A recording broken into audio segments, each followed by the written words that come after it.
안녕하십니까. 민생당 소식을 빠르고 정확하게 전달하는 민생 브리핑 시간입니다. 저는 민생당 수석대변인을 맡고 있는 이현기라고 합니다. 앞으로 국민과 당 사이에 또 우리 당원들과 당 사이에 징검다리가 돼서 소식을 정확하고 빠르게 전달하도록 노력하겠습니다. 지난 6월 17일 있었던 3차 비상대책 회의를 보면 조직 정비를 위한 결정들이 있었습니다. 조직 강화 특별위원회 당규 규정 제정을 비롯해서 조직 강화 특별위원회가 이제 구성이 되었는데요. 조직 강화 특별위원회는 무엇이고 또 어떤 취지로 구성되었는지 말씀 부탁드립니다. 당에는 당연히 전국 지역을 커버하는 조직이 있는데요. 지금 민생당은 새로운 체제를 지금 꾸려야 되기 때문에 전국적으로 지금 지역위원장이 존재하지 않습니다. 그래서 그 지역위원장들을 정하고 또 그것을 토대로 해서 시도당 위원장들을 결정해야 되기 때문에 그 지역위원장들을 공모하고 또 그분들을 심사해서 좋은 분들을 각 지역에 배치하기 위해서 조직 강화 특별위원회를 구성하게 되었습니다. 6월 18일 있었던 4차 비상대책 회의에서는 7개 시도당 위원장 직무대행을 인준했습니다. 이 역시 조직 정비를 위한 작업 중 하나라고 생각이 되는데요. 관련 내용 설명 부탁드리겠습니다. 그 시도당 위원장들 직무대행을 임명을 해서 그분들이 앞으로 언제가 될지는 모르겠습니다만 전당대회를 준비하고 그 전당대회를 통해서 새로운 그 시도당 위원장을 또 선출하게 될 겁니다. 그래서 그분들이 이제 앞으로 당의 중요한 역할을 해야 되기 때문에 일단 직무대행으로 7개 시도당의 위원장들을 임명하게 되었습니다.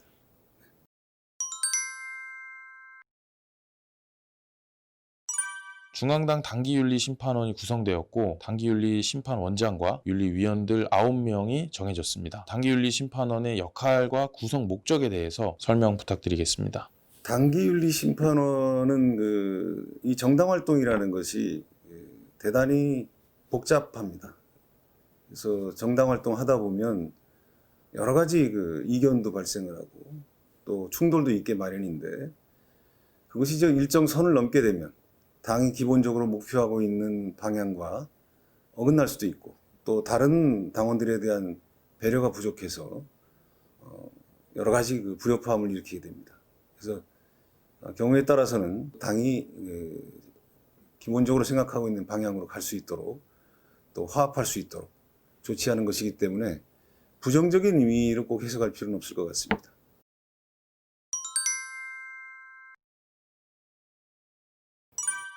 지난 2차 비상대책위원회의에서 당의 변화와 쇄신을 위한 미래혁신특별위원회라는 것이 설치가 됐습니다. 오늘 드디어 그 위원장과 위원이 임명이 되었는데요. 미래혁신 특위의 역할은 무엇이고 또 앞으로 운영 계획은 어떻게 되는지 함께 말씀해 주시면 감사드리겠습니다. 민생당이 이번 20대, 21대 총선에서 큰 실패를 겪은 것은 다 아실 겁니다. 당이 변해야 됩니다. 당이 지금 더 젊은 정당으로 가야 되고 좀 더 당원들의 의견을 수렴하기 좋은 구조를 갖춰야 되고 또 사회적 이슈에 대해서 분명한 이념적 좌표를 가지고 개혁적이고 진보적인 방향으로 가야 된다고 생각합니다. 미래혁신특별위원회는 그런 정당을 만들기 위해서 만든 것인데 특별위원회 위원장을 현재 비대위원장을 맡고 있는 이수봉 위원장이 맡기로 했습니다.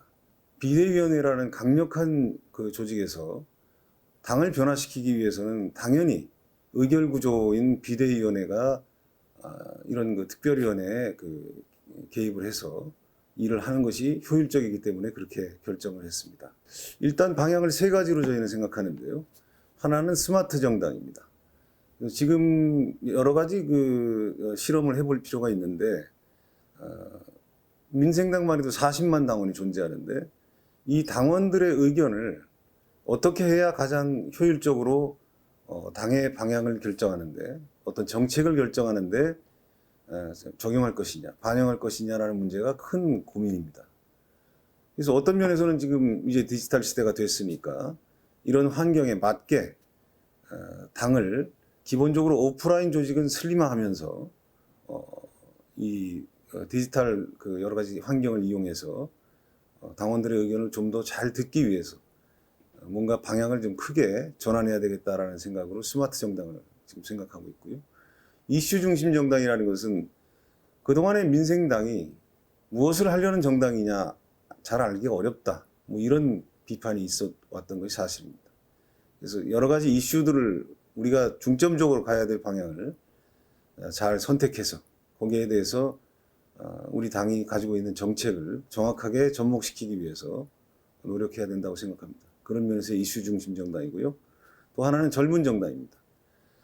민생당의 기존의 그 당원 구성이라든가 또 현역 의원이 있을 경우에도 그 의원들도 마찬가지고 사실 올드했던 게 사실입니다. 그래서 앞으로 젊은 정당으로 변신을 해야 될 텐데 여러 가지 지금 그 계획을 가지고 있습니다. 첫째, 청년 아카데미를 활성화해서 앞으로 당원들을 좀 더 젊은 층이 그 민생당에 참여할 수 있도록 그렇게 할 생각입니다. 지금 대한민국의 정치는 젊은 사람들이 정치에 참여할 수 없게 만들어져 있는 구조입니다. 이걸 개선하지 않으면 한국 정치는 개선되기 어렵다고 생각합니다. 그래서 그 세 가지 방향으로 민생당을 변모시키고자 합니다.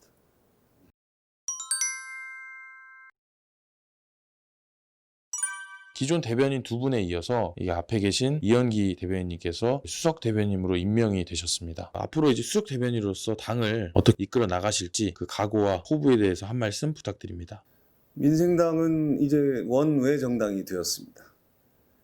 원외 정당은 앞으로 당을 단단하게 만들어서 선거가 다가오면 다시 한번 국민들에게 저희 상품성을 최대한 높여서 또 다시 한번 도약할 기회를 만들어야 된다고 생각합니다. 원외 정당으로서 가장 중요한 것은 저는 콘텐츠라고 생각합니다. 그래서 민생당이 원외 정당인데 어쨌든 시각의 세밀한 차이로 어떤 이슈에 대한 시각의 세밀한 차이로 다른 정당들과의 차별이 있어야 된다고 생각합니다. 지금 우리나라 1당, 2당 거의 그 모든 의석을 차지하고 있는데 충분치 않습니다. 국민들 입장에서는 1당을 찍었든 2당을 찍었든 어쩔 수 없이 찍은 측면이 있습니다. 대안이 필요합니다. 민생당이 그것을 만들도록 하겠습니다. 수석 대변인으로서 앞으로 원외 정당이지만 기자들이 또 언론인들께서 관심을 가질 수 있는 그런 내용을 전달하도록 노력하겠습니다.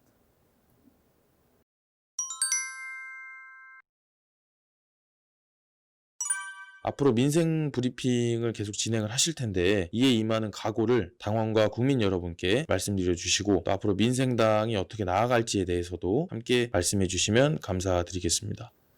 민생당이 큰 책임이 있다고 생각을 합니다. 큰 틀에서는 3지대 정당, 3지대 정치를 우리가 해보겠다고 시작을 했는데 총선 결과로만 보면 좌초했다고 볼 수 있겠는데 그러나 관점에 따라서는 이제 모든 기득권을 내려놓고 새로운 실험을 할 수 있는 환경이 조성됐다고 생각하는 면도 있습니다. 민생당 입장에서는 지금 국민들의 어떤 마음을 1당, 2당이 충분히 잡고 있다고 생각하지는 않습니다. 빈 구석이 많습니다. 민심의 바다가 여전히 새로운 정치 세력을 찾고 있다는 측면에서 민생당의 길을 좀 더 개혁적이고 진보적인 방향으로 잡고 가야 된다고 생각합니다. 그런 면에서 지금 비대위원장을 맡고 있는 이수봉 위원장께서 지난번에 충분히 거기에 대해서 의사표명을 했습니다. 첫째, 중도라는 개념을 쓰지 않겠다. 그리고 현재 집권 여당보다 좀 더 개혁적인 방향으로 당을 변모시키겠다. 그리고 한 가지 더, 과거에 국민의당 이후에 바른정당과의 합당은 잘못된 것이었다라는 판단도 했습니다. 대단히 중요한 세 가지 방향을 제시했다고 생각을 하고 그 방향으로 열심히 가면 민생당의 미래가 분명히 다시 열릴 거라고 생각을 합니다. 앞으로 기대해 주시고 또 질책도 해 주시고 성원 부탁드리겠습니다. 감사합니다.